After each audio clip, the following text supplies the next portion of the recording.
Hello students, prepare eyes coaching के YouTube channel पर आपका स्वागत है। स्पेक्ट्रम की सीरीज में हम लोग 15 चैप्टर कर चुके थे, या 16 चैप्टर को हम लोग स्टार्ट करेंगे। Emergence of Swarajist, socialist ideas, revolutionary activities and other new forces, ये चैप्टर है। क्वेश्चंस आपको सेंड कर दिए गए हैं और होपफुली आप लोगों ने कर लिया होगा। अब डिस्कशन स्टार्ट करते हैं। तो क्वेश्चन नंबर 1 है, consider the following statements. No changers wanted resumption of the suspended civil disobedience program. Number 2, Gaya session of Congress was the pinpoint in the formation of Swarajya Party. ठीक है। देखिए, जो no changers हैं वो ये चाहते थे कि जो सिविल डिसोबीडियंस मूवमेंट है, जो सस्पेंड कर दिया गया है, उसको फिर से स्टार्ट किया जाए। ठीक है, वो काउंसिल एंट्री को अपोज कर रहे हैं।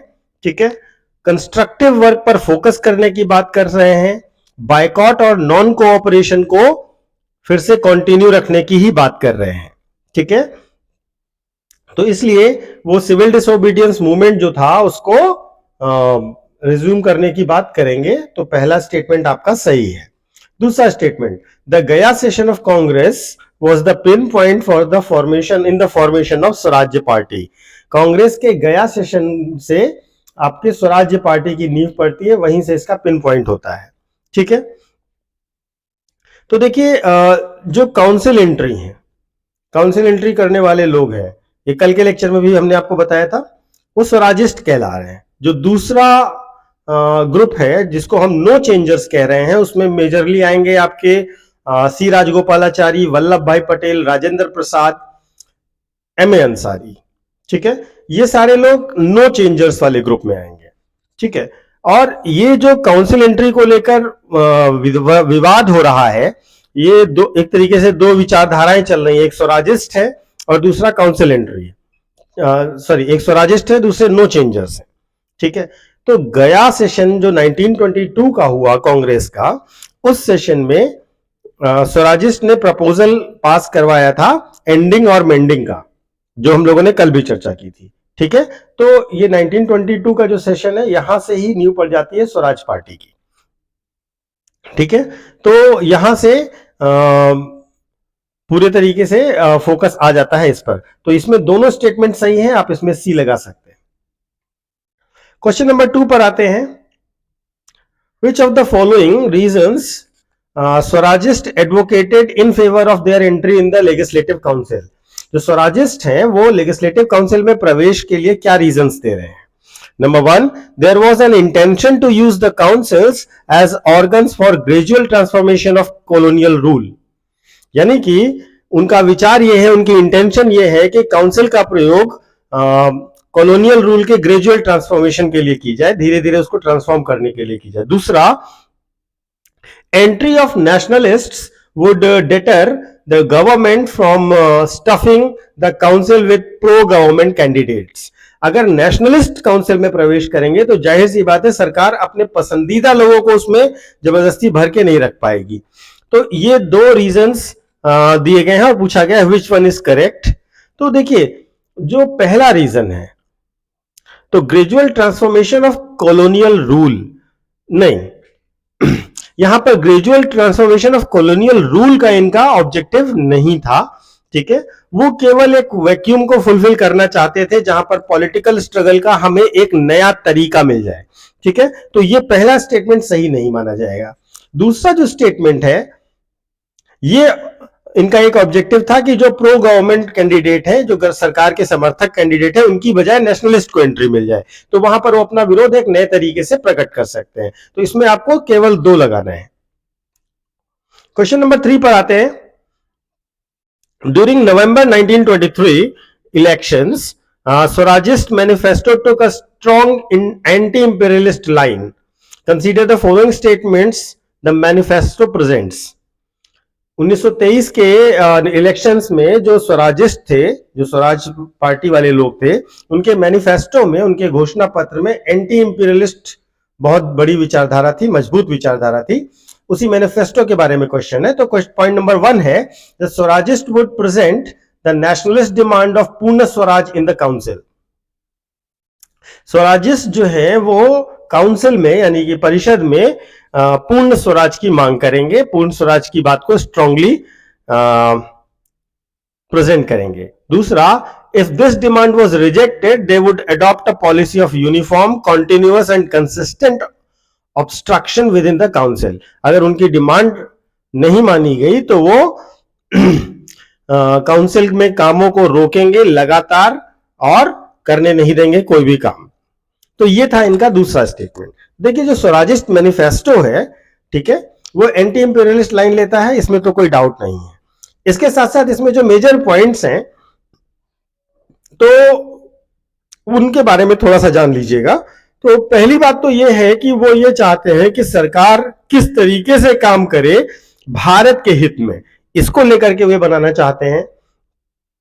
दूसरा, वो जो प्रेशर बनाना चाहते हैं वो ये है कि एक रिस्पॉन्सिबल गवर्नमेंट की तरह वो काम करे।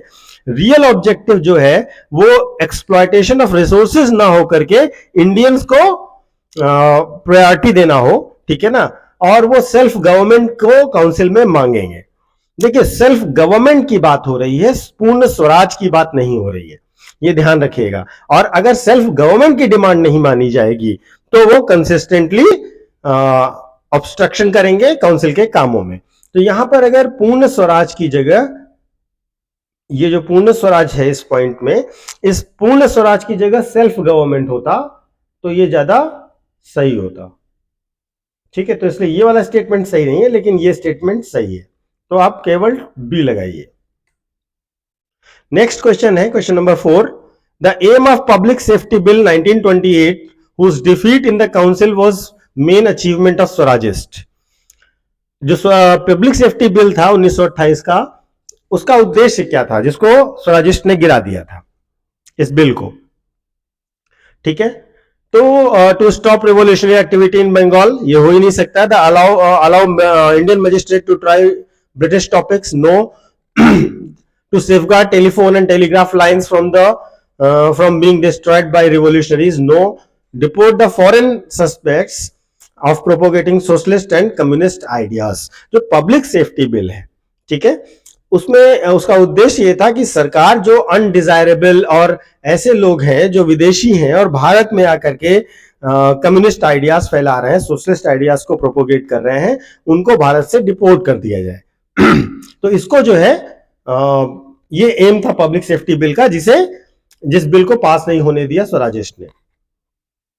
अब आते हैं क्वेश्चन नंबर 5 कर। After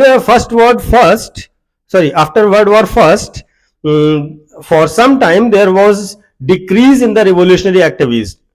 Consider the following statement.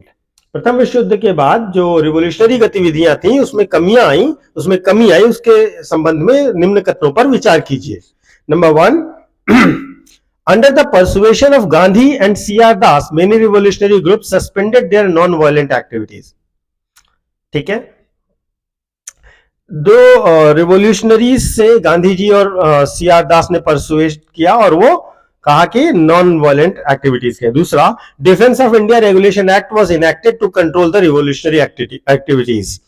जो Defence of India Regulation Act था उसने रिवोल्यूशनरी एक्टिविटीज पर कंट्रोल किया, इसके लिए कानून बना, ठीक है। देखिए जो डिफेंस ऑफ इंडिया एक्ट 1915 है वो basically defence of India regulations act भी कहा जाता है इसको। ये क्रिमिनल लॉ था, इमरजेंसी क्रिमिनल लॉ था, जो कि इस इंटेंशन से लाया गया था कि जो नेशनलिस्ट और रिवोल्यूशनरी एक्टिविटीज हैं फर्स्ट वर्ल्ड वॉर के दौरान उनको रोका जाए, उनको कम किया जाए, ठीक है। आपसे पूछा गया which of the following statement is incorrect. तो पहला स्टेटमेंट तो सही है, सीआर दास और गांधी जी ने परसुएट किया था, और दूसरा भी सही है, रिवोल्यूशनरी एक्टिविटीज को कट डाउन करने के लिए ही ये एक्ट लाया गया था, गवर्नर जनरल को पावर दी गई थी, 1915 का एक्ट है, ठीक है। तो दोनों स्टेटमेंट सही हैं। आपसे पूछा गया व्हिच वन इज इनकरेक्ट, तो आप फिर डी लगाएंगे। क्वेश्चन नंबर 6 पर आते हैं। In 1920s, there was an upsurge of revolutionary activities, which was the main reasons of it. 1920 में रिवोल्यूशनरी गतिविधियां बहुत तेजी से बढ़ गई। इसका कारण क्या था? Number 1, Sarathi and बिजोही journals were glorified the reform activity of British through Montagu Chelmsford reforms has provoked revolutionaries. सारथी और बिजोली नाम के जर्नल्स में जो ब्रिटिश गवर्नमेंट थी उसके रिफॉर्म एक्टिविटीज को, उसके सुधार जो उसने किए मॉन्टेग्यू चेम्सफोर्ड के द्वारा, उसको बहुत ज्यादा प्रोपोगेट किया गया, अच्छा माना गया, ग्लोरीफाई किया गया। इससे ये क्या हुआ कि रिवोल्यूशनरी नाराज हो गए। ठीक है। दूसरा, ideology of Marxism and socialism has been setting root in India, और भारत में मार्क्सवाद और समाजवाद की विचारधाराएं जड़ पकड़ने लगी थी। ठीक है। तो देखिए, जहां तक हम मार्क्सिज्म और सोशलिज्म की बात करते हैं तो वो यहां पर जड़ पकड़ने वाली बात नहीं है। जो लेफ्ट विंग थी, जो लेफ्ट, इसको हम लेफ्ट विचारधारा कहते हैं, जो लेफ्ट विंग थी वो कांग्रेस के अंदर ही चल रही थी, जिसको मेजरली प्रोपोगेट कर रहे थे जवाहरलाल नेहरू और सुभाष चंद्र बोस ही। ठीक है। ये यंग नेशनलिस्ट थे, सोवियत रिवॉल्यूशन से प्रभावित हुए थे और गांधी जी के आइडियाज और पॉलिटिकल प्रोग्राम से बहुत ज्यादा संतुष्ट नहीं थे। ठीक है। तो ये बात सही है, और ये बात इस तरीके से आप समझिएगा, ये सेटिंग रूट इन इंडिया वाला कॉन्सेप्ट सही नहीं है। ठीक है। दूसरा जो है, जो सारथी और बिजोही जर्नल वाला है, बिजोली जर्नल है। ठीक है। तो सारथी, बिजोली, एक और बड़ा इंपॉर्टेंट जर्नल था आत्मशक्ति। इन सब ने क्या किया था कि प्रोपोगेट किया था इस बात को कि ब्रिटिश गवर्नमेंट अच्छा कर रही है और अच्छे से इस चीज को रनिंग में ला रही है, तो मॉन्टफोर्ड रिफॉर्म्स को लेकर। तो इस वजह से पहला स्टेटमेंट जो है उसको हम सही मानते हैं, सेकंड स्टेटमेंट को गलत मानते हैं। आप ए लगाइए। नेक्स्ट क्वेश्चन पे आते हैं। Consider the following statements about new phase of revolutionary movement in Bengal which emerged with Surya Sen. Surya Sen के साथ जो बंगाल में नया फेज ऑफ रिवोल्यूशनरी मूवमेंट शुरू हुआ, नया चरण शुरू हुआ, उसके बारे में। Number 1, those working with Swarajist failed to support the cause of Muslim peasantry against the zamindars in Bengal। जो बंगाल में जमींदार थे, है ना, उनके अगेंस्ट मुस्लिम पीजेंट्री के सॉरी